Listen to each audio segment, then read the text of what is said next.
What the hell? Take note.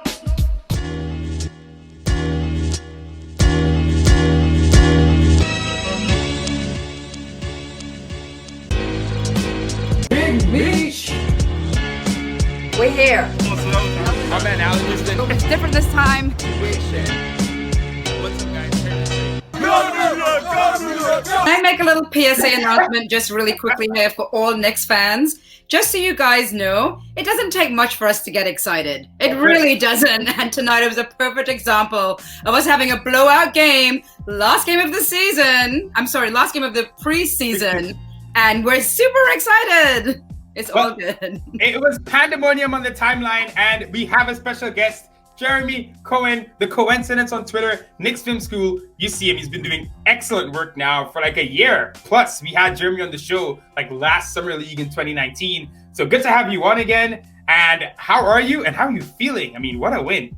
Great. No, I mean, this was, how could you not be happy with this? I mean, preseason doesn't matter. Everything gets thrown out. And that's the beauty of it, where we start again against the Pacers and none of this really mattered. And yet at the same time, all of it how can you not take some of this and incorporate it in some way? So it's great to see a win always, exhibition or not. This is beautiful. Yeah. Yeah, for me, I was kind of interested in seeing how the Cavs would play tonight.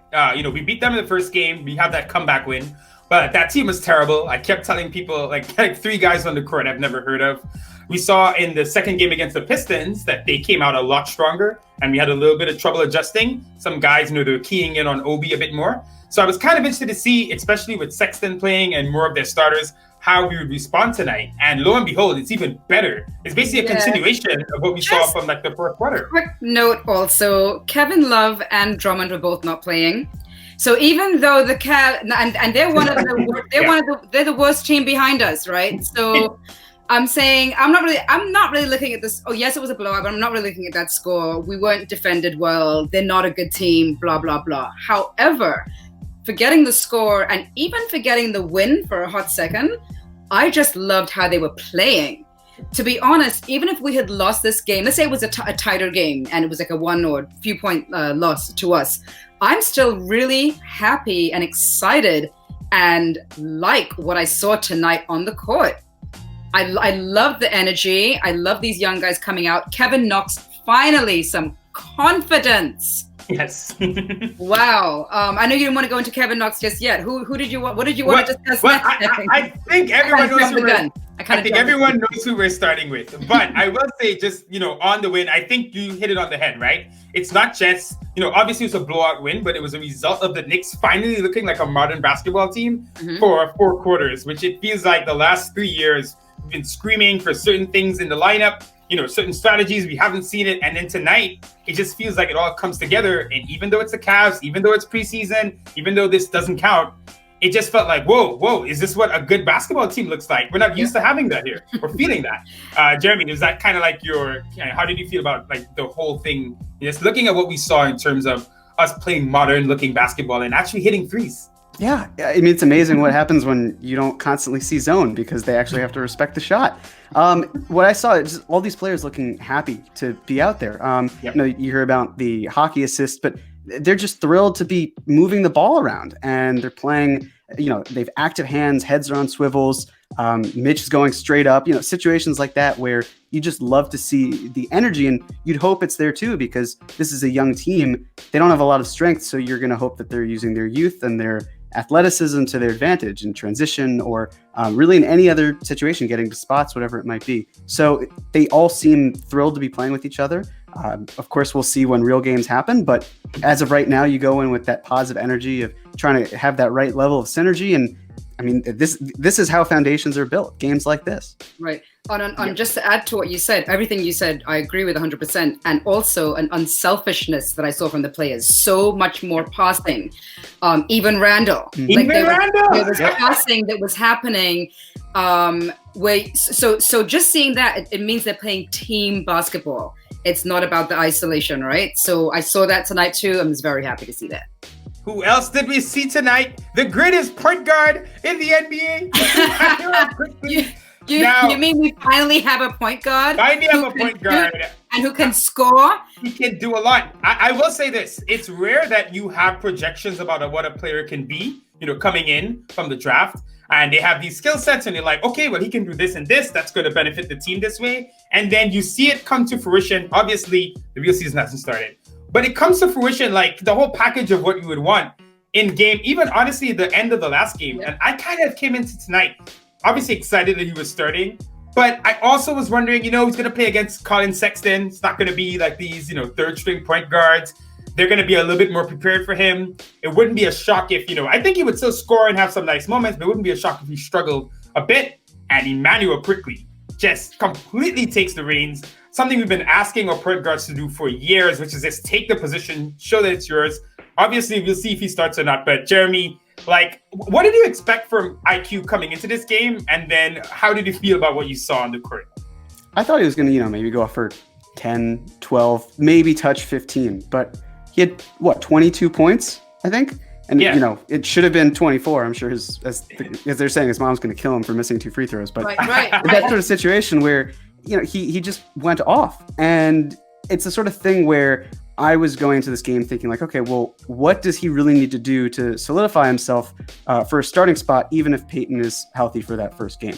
And if he didn't show what he's able to do to be a starter, then I feel like there's either never really an open competition to begin with, or the bar is just way high and he has to score even more and he has to be a better distributor, and he's still performing at a high level. So I would hope that he's starting. He's able to open up so much more.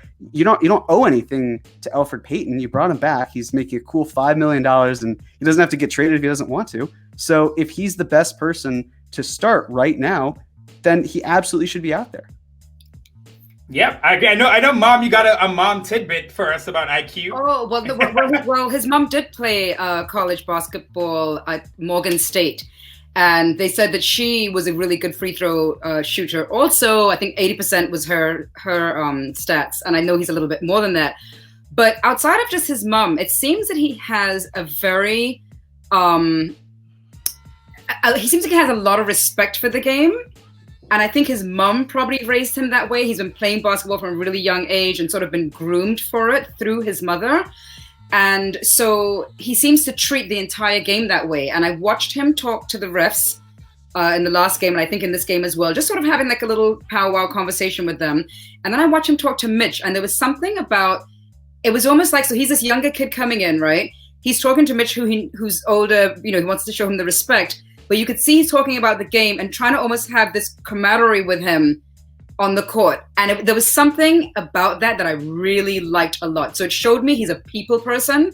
He wants to please people, but that's genuinely how he is. There was a story earlier that came out about him today, also finding a $20 bill in his high school and giving it to the principal, and the principal calling his mom saying, hey, your son's in the office. And she's like, oh no, what did he do? And he's like, no, he actually returned this $20 bill that he found. So he seems to have a very strong and high character just as a person. And that to me is translating to this game right now. That's what I'm seeing happening with him. Definitely. Look, in high school, he's giving out $20 bills. Today he's giving out dimes. And the crazy part too is his mom is a principal. And so what happened was he went home and she was like, okay, I don't see what the big deal is. That's just how I raised my son. Right. And then she was like, oh, most people actually wouldn't necessarily do that. And then it sunk in, and it's an awesome story. See?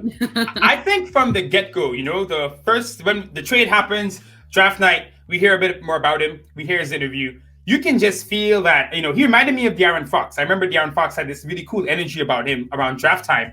And first time I heard Quickley, I just felt like this guy feels like he gets it. He feels like he's confident, but not cocky. That he's on that borderline that you need to be in the NBA to become, especially a starting point guard. His skill set is legit and it fits what we need. He ticks so many boxes, and then he comes out tonight and he just takes over. And relatively speaking, he's making plays. He's putting guys in position to succeed. He's moving around the court. I love his gait, his general kind of movement. His gaiety, is that the word that you want to use? Yeah. No, he just looks, he has this like positive bounce to him almost. And it's hard to describe, but you see him on the court and he just feels like a positive player. Whether he's making this, it's infectious. He's on the court. Right to everyone on the court as well. For me, just, his shooting, obviously, we were waiting to see it. The first couple of games, not so much, though we saw some flashes. Tonight, we definitely see it a bit more. He's spacing the floor. He's providing assists. He's pushing the ball. I mean, what is there not to like? And Jeremy, let me ask you, they asked Clyde about him starting. And Clyde brought up, Alfred. And I know everyone in the comments is going to be like, IQ no matter what. And that's how I feel in my heart. Though I could see the argument for 5 games of Alfred, 10 games of Alfred, let IQ kind of earn his way in. Meaning, if he's playing well off the bench, you don't bench him in that game. You let him continue. But, you don't put it all on him. But without a crowd, in this COVID NBA season we're going into, I'm kind of like, why not? Yeah. I can't think of a definitive reason for why you can take Alfred Payton out in the sense of or rather what's keeping him in. What is so important unless you're like, well, he's a veteran. Okay, well, if he doesn't maybe fit with the other players around him, then how is he executing to their strengths and vice versa? I think one of the stronger arguments for keeping Quickley on the bench is the connection that he has with Kevin Knox, the ability to, find someone like him in the corner at that dribble penetration, anything of that sort can be fantastic for the offense and open a lot up. Other than that, it's hard to find reasons unless it's like, well, he's so young and he just doesn't have the experience at an NBA level. Other than that, it's just kind of like, well, why not? Right. I actually think he would thrive with the fans there. Watching his energy, and I was thinking, wow, if we were at this game tonight, oh my goodness. But also, I think that he seems like a player that will actually thrive off of the energy in the Garden and off of the energy of the fans. He would love it. He would love it. I think that's where it comes from, going to Kentucky. That when you go to Kentucky, you are embracing the best, arguably, school out there. Yep. So it'll translate well, and that's another thing why you see all these Kentucky guys. The Knicks Wildcats over here. 5 players on the team from Kentucky.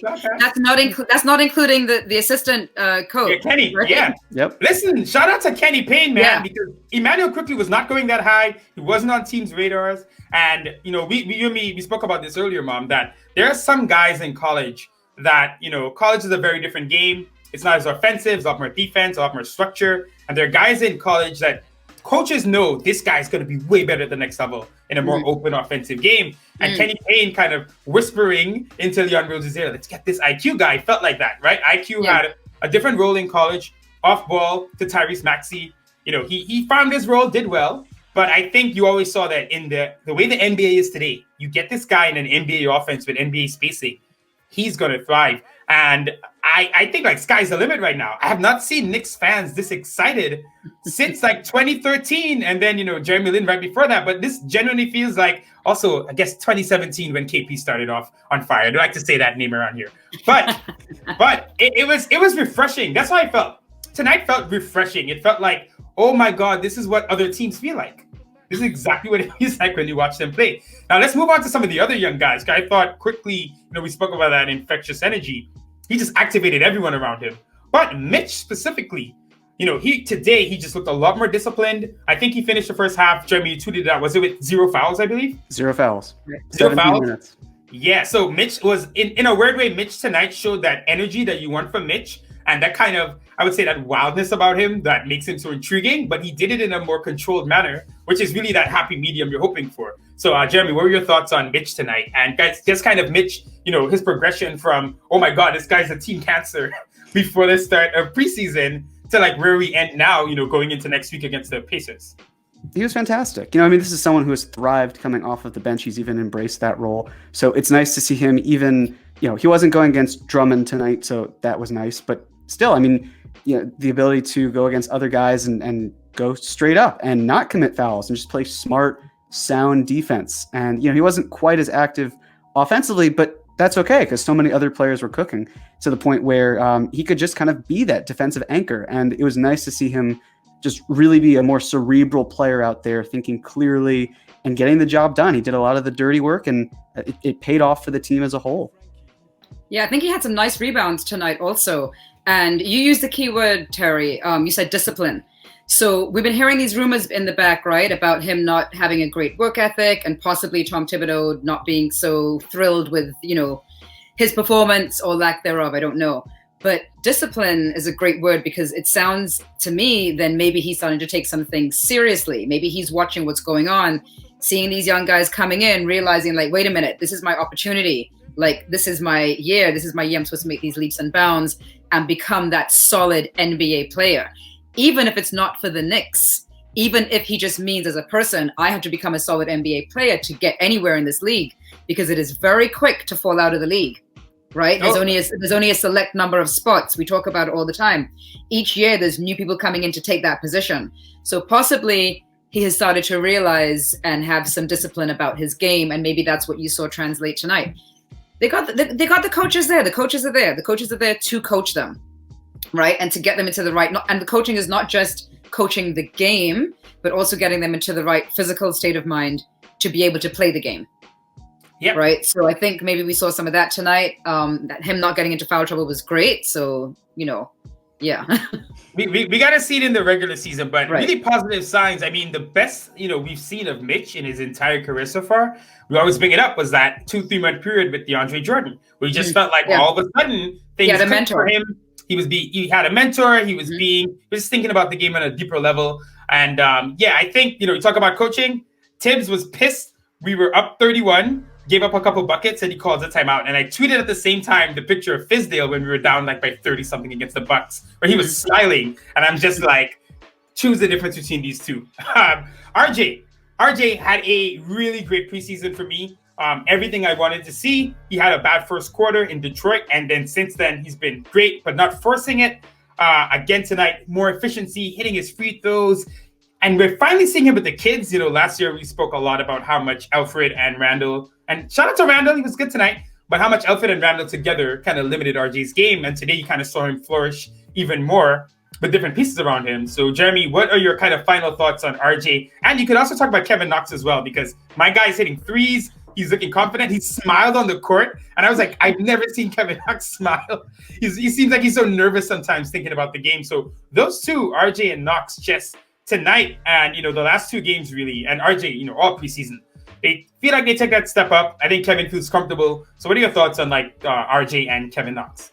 For RJ, just as starters, I mean, he's looked stronger, smarter. It really seems like the long layoff has benefited him in several ways. I think that except for the first Detroit game, where he was only one shot off from being 50% from the field, he's been 50% or higher in the 3 games since. And that's something to really look forward to as we go into the future, especially based on the fact that he was really awful finishing at the rim last year. And he seemed to have drastically picked up there. He's getting the and one calls because he's getting bigger. And as long as he's converting on his free throws, which he's been trending in that way, it's very inspiring. It's great to see. And, he had that pass to Toppin last game, which was really exciting. And, he just looks jazzed to be there and to have the team around him. As for Knox, it's 2 preseason games, but he's been phenomenal. It's the sort of thing where he went from someone who is in so many ways unplayable in one of the worst teams in the league to actually looking like an NBA player. And just that jump alone is exciting Knicks fans to the point where maybe that was rock bottom. And what Calipari was saying is that he does need a 3rd season and there are translatable skills because, and you actually tweeted this out, Terry, I was going to do it. And I saw, you said it for me. That's perfect. When it was about how when Knox was hitting, or when he was bricking these beautiful looks and the shot looked great, he was wide open and it just didn't fall. And you could feel like it's going to come. It's going to get there. And then he just explodes the next 2 games. And that's just awesome to see, especially because Mike Miller was doing a great job of trying to make Knox a more well-rounded player in terms of deflections and being more active and aware of how things are going off ball. And it seems like that's really starting to pay off, and it's great to see. It's funny how development works, right? Like Mike Miller, like we even talk about Mitch, that little period with DeAndre Jordan, I'm sure in some ways sticks with him and comes out in certain ways. And with Mike Miller and Kevin Knox, even though, his offense was never really good last year, we did see him get a bit more active defensively. And now with Tibbs, it's like that last cherry on top, and hopefully we see him blossom. Mom, you were a notorious Kevin Knox hater. I'm kidding. They're gonna. But I'll be honest. Last year we were kind of like, ooh. Yeah, no, I owned it in the last video. I absolutely said, yeah, he never had that energy on the court. He looked lost. He looked completely lost out there. And I'm seeing it. I mean, and over the last couple of games, yes, I'm totally on Team Kevin. He plays for the Knicks, right? That's who I'm supporting, right? So no, fantastic game tonight. What I'm seeing from him more than anything is he is now confident, like really confident. Even when he shot the 3 and it didn't go in, he didn't change his. Before, what I saw is if he didn't make the shot, his demeanor would kind of change, like his body language would change. I'm not seeing that anymore. I'm seeing, okay, yeah, I'm doing the right thing. It didn't go in.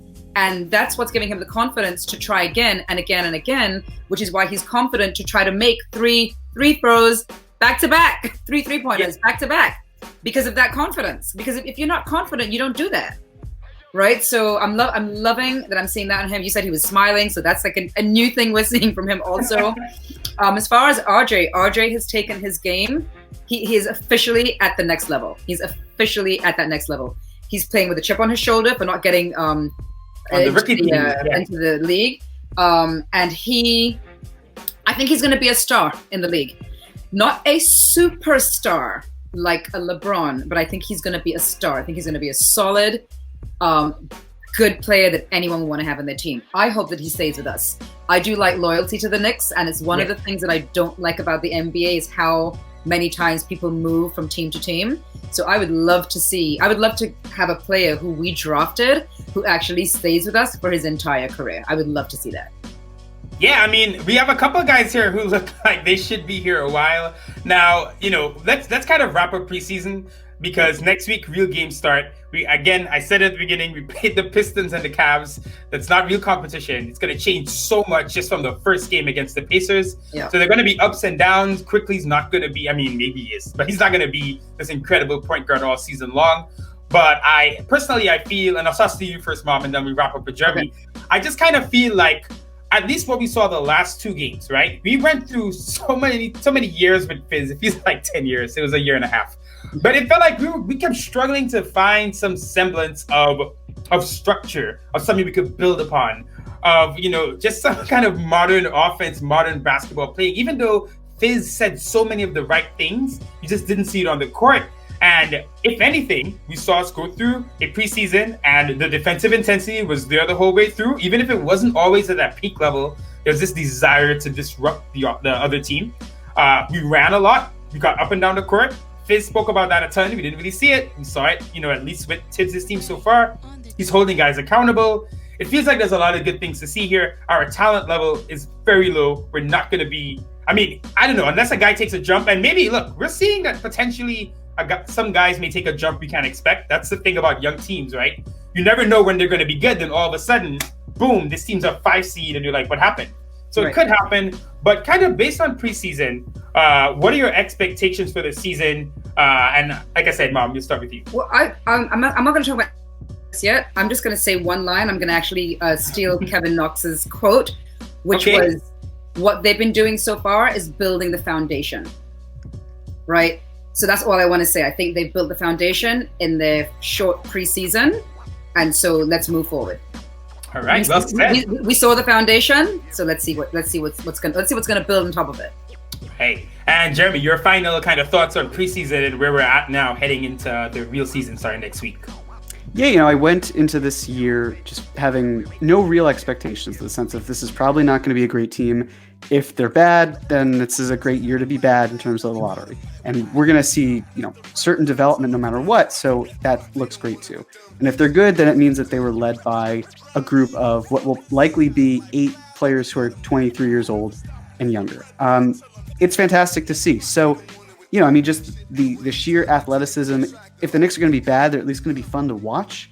And as you see Randall kind of get reined into what his role should be, that even more so, to the point where you're going to see more active defense. The offense is going to be a bit slower, but when the personnel improves, especially next year, because so many of the players currently on the Knicks, those contracts are going to expire, that's something to really look forward to. This is very much it's the foundation, absolutely, Trey. It's the bridge to that next step where you can start to sniff, some sort of play-in tournament, maybe playoff season. And that's then. This is now. We're focused on now, but It's at least fun to watch them. Hopefully, even as long as these games are moderately close, then that's a win. Absolutely. No matter what. Yeah, absolutely. Yeah, I think that's it, right? Fun. I think if anything, tonight was fun. And we've slogged through so many bad years. I messaged Jeremy and I was just like, I think this post-game show might just be me screaming for 20 minutes and crying. And he said, we deserve this. And when he said it, I kind of took a step back and said, yo, yes, you know what? Honestly, that's why you see this euphoria. I know everyone who's doing videos tonight, it's going to be so much fun to watch because it really just feels like we deserve this. We've been through so much. And finally, just to see even a young, fun team, even if we're failing out there, it's going to be a joy to watch this season. Knick basketball, finally back. Jeremy, thank you so much for coming on. Everyone knows you, but let them know what you're up to, what we can expect from you in the coming weeks on Knicks Film School. You guys are on YouTube now, so definitely subscribe to them. You know the podcast and everything, but let us know, let everyone know, what to expect from you in the coming days and weeks. Well, thank you for having me. This has been a blast. You can find me on Twitter at The Coincidence. I do podcasts with Jonathan Macri for Knicks Film School. I'll have something out next week, actually, for the Strickland, just kind of talking about shooting and spacing and from an overall strategy moving forward. It's been a blast, and I can't wait for this season to start. And he's an Alfred Hitchcock fan. I'm going to have to edit some Alfred Hitchcock stuff in here. Yes. The birds just flying across the screen. Guys, thank you for watching. Take care. Stay safe. Knicks finally win, and we may have a point guard. We'll see. Take care, guys. Peace. Some holiday cheer. Some holiday cheer. Yes, you summed it up.